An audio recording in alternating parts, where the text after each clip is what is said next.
देखिए 10 नंबर कह रहा है कि -3,5 से होकर जाने वाली एक बिंदु दिया है, इससे होकर जाने वाली रेखा है और बिंदु 2,5 और -3,6 से जाने वाली रेखा पर लंब रेखा का समीकरण। समझिए यहाँ पे मैं यहाँ पे देख लेता हूँ, एक रेखा दी हुई है और इस पे एक रेखा कोई लंब है। ठीक है, समझ रहे ना? आप थोड़ा इसको समझ लो तो आपका क्लियर हो जाएगा। मान लेते हैं कि इस ए का निर्देशांक, इसे ए बी रेखा मान लेते हैं, इसके निर्देशांक आपके पास एक 2,5 हो जाएगा और -3,6 हो जाएगा। एक और इस रेखा पर एक और बिंदु हम लोग ले लेते हैं, इस पे मान लो सी ले लेते हैं।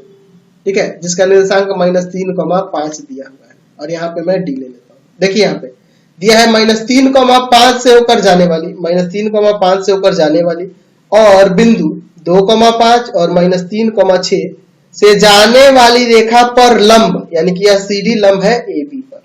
ठीक है, इसका समीकरण निकालना है हमें, सीडी रेखा का समीकरण निकालना है। ठीक है, तो मैं यहां पर जानता हूं कि दोनों के ढाल का गुणनफल -1 होता है, तो मैं यहां पहले लिख देता हूं, माना सी -3,5 से होकर जाने वाली रेखा सीडी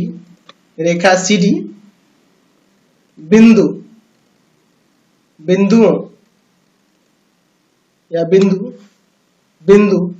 ए 2,5 और बी -3,6 से होकर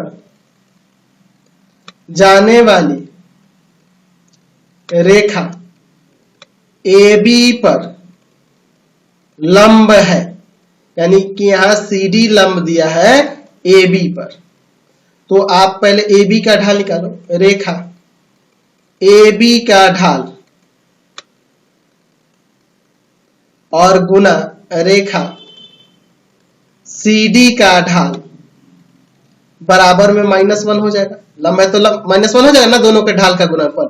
रेखा ए बी का ढाल और सी डी के ढाल का गुणनफल -1 हो जाएगा।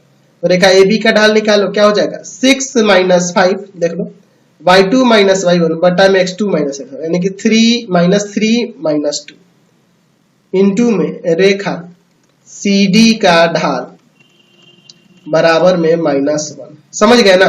चलिए, ऊपर आ गया 1 और नीचे आ गया -5 और इंटू में है रेखा CD का ढाल बराबर में -1। ये -5 उधर जाके गुना करेगा तो यहां से रेखा CD का ढाल निकल आएगा, रेखा CD का ढाल 5 आ जाएगा। तो जब CD रेखा का ढाल आ गया और उस पर स्थित एक बिंदु दिया है तो रेखा का समीकरण निकल नहीं जाएगा जी, बहुत आसानी से निकल जाएगा। तो चलिए देखते हैं, लिखते हैं बिंदु -3,5 से होकर जाने वाली बिंदु -3,5 से होकर जाने वाली रेखा का समीकरण जिसका ढाल 5 है, तो क्या हो जाएगा y - y1 बराबर में ढाल इंटू में x - x1। तो यहाँ प्लस हो जाएगा, माइनस इसमें भी है, फॉर्मूले में भी माइनस, तो प्लस हो जाएगा। चलिए अब यहां से देखो क्या होता है, क्या हो जाएगा यहाँ पर, तो आपका आ जाएगा, सॉल्व कर दो इसे।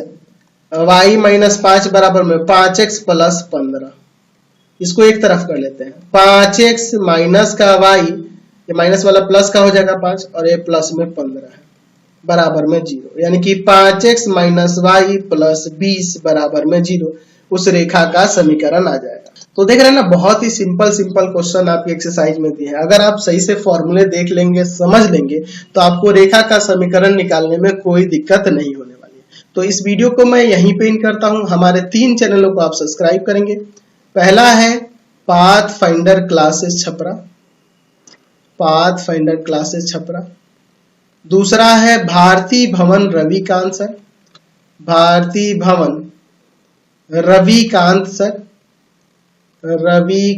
सर, और तीसरा चैनल है रविकांत सर के नाम से। तीनों चैनल को सब्सक्राइब करेंगे और इस चैप्टर से रिलेटेड जो भी आपको वीडियो देखना होगा सीधे डिस्क्रिप्शन में जाएंगे और इससे संबंधित जो भी आपको नोट्स डाउनलोड करना होगा सीधे गूगल पे सर्च करेंगे www.ravikantsir.in और वहां पर जाकर आप सभी क्लासेस के नोट्स को डाउनलोड कर पाएंगे, पढ़ पाएंगे, समझ पाएंगे। तो इस वीडियो को यहीं पे एंड करते हैं। कमेंट करके जरूर बताइएगा कि हमारे चैनल के वीडियो आपको कैसे लगते हैं।